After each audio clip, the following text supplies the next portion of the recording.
Hey everybody, how's it going? Doing all right. Starting to rain again, but that's okay. Today, I wanted to talk about things that are helpful when you're talking to or being around a widow or a widower. We've done 2 videos now of things not to say or not to do, and so I wanted to break that up. And the list of things to do or things to say is actually a lot smaller in general, because it's relatively simple. There's not a lot to it, from my perspective and from my experience. And so, without further ado, we're going to get right into it. I do want to remind you that these aren't a sure shot for everybody. And just like the things you shouldn't say or do, know your person, because the person that you are trying to support or trying to help, they're going to have their own feelings, their own belief system, their own needs. And so really being able to gauge what those needs are determines what is right for them and what they need and want. So the most simple thing, and something that I saw on a regular basis in my grief group, is warm embraces and I love yous. So coming out of COVID and coming out of a place where Sarah was sick and we had to avoid COVID at all costs, warm embraces, hugs specifically, became less and less a part of life. And even like when you meet somebody new, like for me a hug was a way to say hello and meet new people, along with a handshake. And I found after Sarah died, hugging random people, not so random, but people I hadn't seen in a long time, or sometimes random people that were helping out for other reasons, people that I didn't know that knew Sarah, like hugs made me feel better. And I believe that's true for a lot of people. And that those words, I love you, they're huge. Those 2 things, if you have nothing else to say, or if you need to fill a silence, those 2 things I think are really good ways to do it. Hey, Smokey. All right. Another person posted this one, and I had some similar experiences that I really appreciated. But to quote, I don't know exactly how you feel, but I can listen to you and hopefully get a better understanding. Even if you've had somebody die in your life, that doesn't mean you know how they feel. And so to know how they feel, you have to just sit quietly and allow the person grieving to talk if they want to do so. But opening that door, opening that safe place to talk is a start. Another one is not asking. It's not asking. So that's key. Don't ask questions about like how you can help. It is, I'm making you dinner, I'm making you breakfast, I'm making you lunch. That's it. If you need to ask a question, dietary restrictions are a good question. And again, know them, know their family. If there's kids, feed them something they'll eat. This isn't a huge time for worrying about caloric intake or eating vegetables or fighting with children to make sure they eat all their foods. 1 second. Oh, Smokey wants in on this. So, say hi, Smokey. So, truly, with food, if you don't know what they like, do your best to make something kid-friendly if there's a kiddo involved. If you do know what they like, go for comfort foods that they enjoy. And so we had a few people that mentioned having friends, family come over and just have a sleepover. to sleep, to cry, listen to music, maybe watch a video, do a gym session, just something together. Because there's a lot of people that need another person, another adult specifically, in their life to help them do some things that might take off the edge. And honestly, that edge is always there. So little things that can help. And when you are doing those little things, don't set expectations. When you go over and you're like, we're going to go to the gym, don't set any expectations to make it to the gym. Because there may be a breakdown ready to happen just thinking about going to the gym, and you may not make it to the gym, and you may end up sleeping or crying, and that's okay too. One of the biggest things that I saw from people was actions. Actions speak so much louder than words, and in these cases, words can be so much more damaging than actions. So, as we've talked about in the other two videos.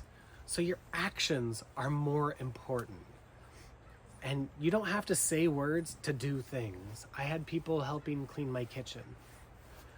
And I've mentioned this. Things ended up in the wrong spots. And I don't like my kitchen in the wrong spots. But I love that people were helping. And the things in the wrong spots in those moments, I didn't care. Because I also wasn't searching for those things. Other people were helping with food. Actions. People were coming over to give hugs. People were coming over to give support. People were coming over not because I asked them to, not because they asked to, but because they cared. And we didn't have to fill that silence. People would come over and just hang out. We'd just sit. Maybe have some background noise on the TV. Or their kids would play with our kids. There's so many different actions. There's so many chores that we struggle to do, especially earlier stages of somebody's death. Actions.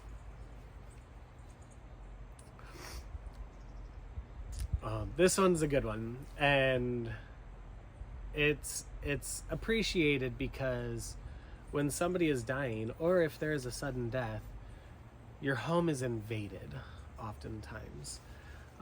For me, it was a couple months of 24/7 having somebody else live with me. And I love my family. I love Sarah's family very much. And Sarah loved both as well. But there is a point where being around people is too much. Sarah and I were very introverted, so to speak, and very hermity. Like, our space was very sacred to us. And we invited people over. And by the end of the night, we were relieved that everybody left because our space was able to be our space again. And so 2 months of having people in our space was really hard for me. And then, and so, sorry. And so this one is actions again, but it's, if you're going to come over and do something, it's okay to come over, do something, and leave. You don't have to stick around. You don't have to offer comfort. You don't have to offer any words of advice or anything. You can come over, do a task, and leave. And that's okay. And that's appreciated as well. Because at some point, we all end up doing this alone very much. Because we have to process our own self, our own feelings, and process with our families. So if you come to do a task, it's okay to just leave. No hard feelings. We appreciate it. We appreciate that space, and we appreciate that help. Do what you are able to do when you're able to do it. So I think what's really important about this one is not offering something that you can't do, and not offering something in a timeline that you can't do it. When somebody dies, the widower, they're in a really weird headspace, and time is broken. And so when people offer to do something down the road, or it just, everything kind of gets into a jumbled mess. And if somebody doesn't do what they said they were going to do, it hurts, I think, extra. not out of anger, not out of spite, not out of frustration, just out of hurt. So when you're able to do something, just do it.